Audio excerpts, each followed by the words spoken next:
Katika historia ya mitume wote waliotumwa na Mwenyezi Mungu, ni wachache waliobarikiwa kwa neema ya ajabu kama alivyobarikiwa mtume Suleiman.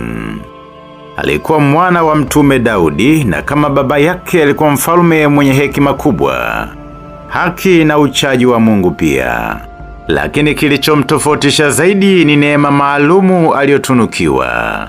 Ulimwengu wote wa viumbe uliamrishwa chini yake, yakiwemo majini, upepo na wanyama. Tangu akiwa kijana, Suleiman alionyesha akili ya ajabu. Qur'ani inasema na Daudi na Suleiman walipoamua juu ya shamba lililoharibiwa na mifugo ya watu usiku, na tukawa mashahidi wa hukumu yao. Na Suleiman tukampa ufahamu wa hiyo hukumu, na kila mmoja wao tulimpa hekima na elimu. Suleiman aliweza kuelewa lugha ya ndege, wadudu na hata upepo pia. Ufalme wake ulijengwa kwa misingi ya haki, amani na kumcha Mungu. Lakini ndani yake kulikuwa pia na nguvu zisizo za kawaida. Nguvu ya kuamrisha viumbe wasioonekana, yani majini. Allah alimpa Suleimani uwezo wa kipekee wa kuwatawala majini na mashetani. Hawa walikuwa viumbe wenye nguvu kubwa, walioweza kufanya mambo ambayo wanadamu hawawezi. Kama vile kubeba vitu vizito, kujenga majumba makubwa au kuzama baharini kuchota hazina. Qur'ani inasema na kwa Suleimani tuliyafanya majini yatumikie, yakijenga majumba, masanamu, birika kubwa kama mabwawa na viungu vizito. Fanyeni shukurani enye watu wa Daudi, lakini wachache katika waja wangu wanaoshukuru. Surati 7:12 hadi 13. Majini hawa waliziogopa sana amri za Suleiman.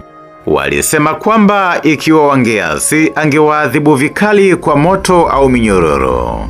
Hivyo walifanya kazi kwa heshima na nidhamu, wakijenga hekalu la kifahari la Yerusalemu, likiwa moja ya maajabu makubwa ya dunia wakati huo. Moja wapo ya matukio maarufu ni tukio la Malkia wa Sheba. Mtume Suleiman alisikia habari zake. Malkia mwenye mamlaka makubwa, lakini alikuwa akiabudu jua. Alituma barua kwa heshima akimwita katika imani ya Mungu mmoja. Malkia wa Sheba aliposita tu, Suleiman alikusanya jeshi la wanadamu, ndege na majini. Aliwatamkia, enyi wakuu, ni nani atakayeniletea kiti cha enzi cha Malkia wa Sheba? Kabla hajafika kwangu amejisalimisha. Surati An-Namli 38. Jini mmoja mwenye nguvu akasema, mimi nitakuletea kabla hujasimama kutoka kwenye kiti chako. Lakini mtu mmoja aliyekuwa na elimu ya kitabu, yani alim, akasema, mimi nitakuletea kabla ya kufumba na kufumbua jicho lako. Mara moja kiti cha enzi cha Bilqis, yani Malkia wa Sheba, kilikuwa mbele ya Suleiman. Akaona ni ishara ya wazi ya uwezo wa Mwenyezi Mungu, akasema, hii ni neema kutoka kwa Mola wangu kunijaribu kama nitashukuru au nitakufuru. Na hili lilionyesha wazi kuwa hata kwa nguvu zote alizopewa Suleiman, hakuwahi kudhani ni kwa uwezo wake, bali kwa amri ya Mwenyezi Mungu. Mbali na majini, upepo pia ulikuwa chini ya mamlaka ya Suleiman.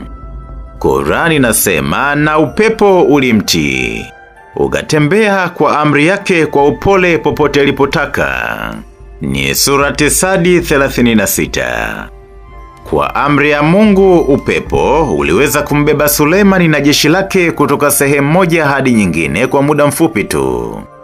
Alikuwa kama na ndege binafsi ya kipekee ya zama za kale, ikionyesha ukubwa wa neema za Mungu kwake. Vile vile ndege kama Hudhud, yani Hornbill, walitumika kama wajumbe, na wanyama wote walijua nafasi ya mtume huyo mfalme. Kwa rehema zote hizo, Suleiman aliendelea kutawala kwa haki na nguvu hadi siku ya mwisho wa maisha yake. Allah akapanga kifo chake kiwe fundisho. Qur'ani inasema, Na alipokwisha fariki, majini hawakujua kufa kwake mpaka mnyama wa ardhini chonge alipokula fimbo yake. Na alipoporomoka Suleimani, majini wakatambua kwamba kama wangelijua ghaibu, wasingelibakia katika mateso ya udhalili.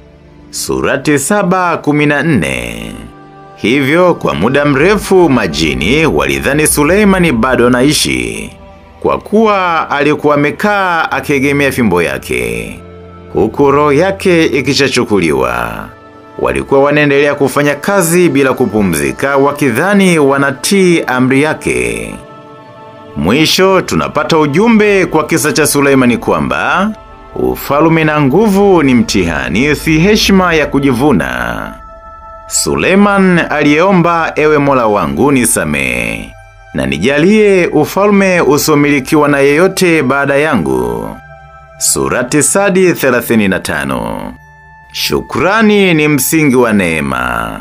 Kwa kila nguvu na uwezo aliopewa, Suleiman alikiri kuwa ni rehema ya Mungu. Majini na wanadamu ni viumbe wa Mungu. Hakuna mwenye uwezo wa ghaibu au nguvu zisizopimika bila amri ya Allah. Kifo cha Suleimani ni somo kwamba hata kwa wenye nguvu zaidi hawana mamlaka juu ya kifo chao. Mauti ni sawa kwa watu wote. Mimi naitwa Ananias Edgar.